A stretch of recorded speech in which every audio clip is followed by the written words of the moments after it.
Wageni karibuni, naona mmeingia kwangu bila hodi wala salamu. I'm coming kwenye mjengo. Kwa jina mama, mimi naitwa Kenda Mgaigai.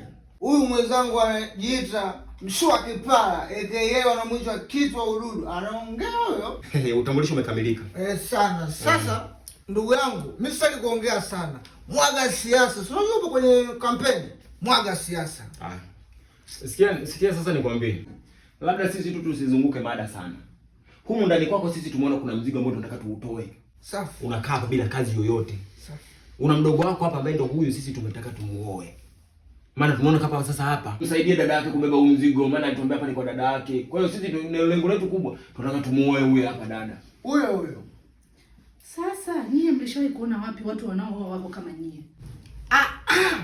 Mama wewe. Sijui unatolewa, si unamtaka huyo. Labda mdogo wako. Dada nadhani tunataka tumuoe. Kaka na gundu lake hapa anataka kumzidia na mdogo wake. Huyo amna hapo tunaoa kule. Umesikia sasa mama? Tunamtaka si huyo. Kwanza hapo. Nyie mnafanya kazi gani? Mimi ndo kama mnavyoniona hapa. Sio kujilimbwasa. Sasa wewe mtoto mdogo unauliza habari ya kazi. Wewe mimi nakuoa wewe. Nimekwambia nakuoa wewe. Katoto kashenzi. Wewe unafanya kazi gani? Mimi kuna yani unajua kitu wewe kwani wewe vyuma kiingizi hela?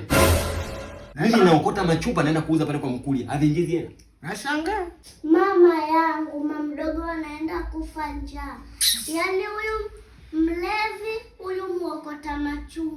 Baba. Mama mdogo kazi kwako. Kwanza mdogo wangu nianze na wewe. Hao watu umewatoa wapi?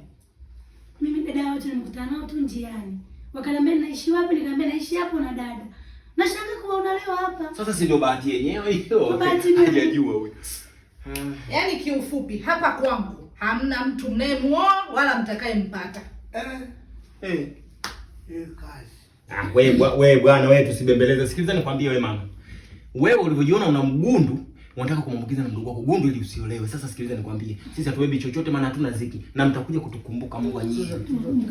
Kumbuka kwa nyoko. Nani kasana?